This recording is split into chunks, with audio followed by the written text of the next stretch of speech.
c'est le plus gros événement mondial. C'est des retombées qui sont sans aucune commune mesure. Je crois que c'est 41 fois des événements comme la Coupe du Monde de football par exemple.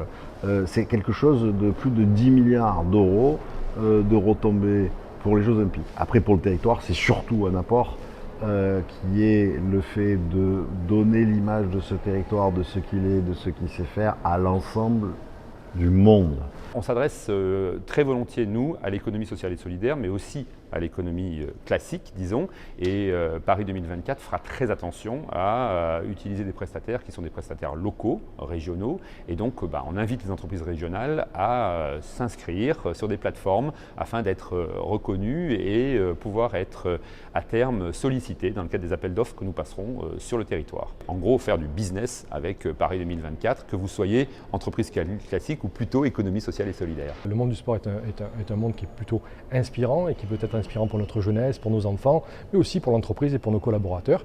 Et ça nous a paru intéressant de nous y engager parce que nous, on considère en fait que le business que nous générons et que nous conseillons notamment auprès de nos clients génère de la valeur positive pour les territoires. Je crois que cette région a un monde économique qui est très vif et qui a une puissance. Donc comment on peut accrocher une image d'un chef d'entreprise qui veut réussir et d'un athlète qui a réussi ou qui est en voie de réussir. Le Comité régional olympique et sportif a créé un fonds de dotation qui permet de défiscaliser et d'aller chercher de l'argent qui permet de distribuer des bourses d'accompagnement quand il y a des trous dans la raquette des préparations ou des besoins particuliers pour nos athlètes régionaux. Le fonds de dotation héritage a décidé de se concentrer sur le bien-être des sportifs. Puisqu'il faut le savoir, souvent les sportifs sont des amateurs qui s'entraînent et ont une activité professionnelle à côté. Donc notre challenge, ça va être de faire en sorte que ces projets professionnels soient réalistes, réalisables et qu'il n'ait qu'à se concentrer sur une chose qui est la gagne.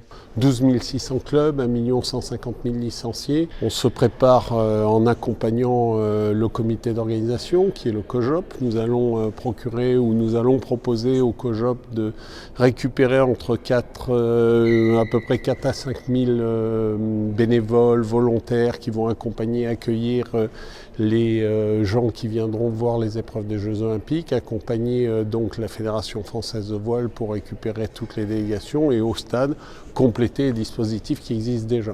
Mon rôle, c'est de délivrer les Jeux, c'est-à-dire en fait d'organiser les régates olympiques et les 8 matchs de football du tournoi olympique féminin et masculin qu'on aura au stade de Marseille.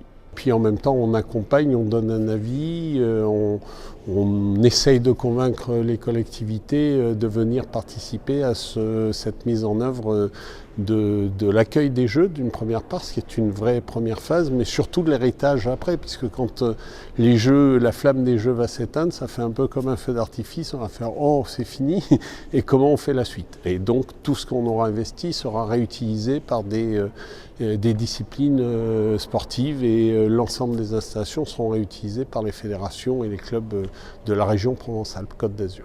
Donc l'enjeu est largement au-delà d'un enjeu purement sportif. Il est sportif avec les retombées, avec les gens qui sont là, avec les délégations présentes, avec tout l'argent qui sera dépensé, mais c'est aussi un enjeu en termes d'image au niveau mondial.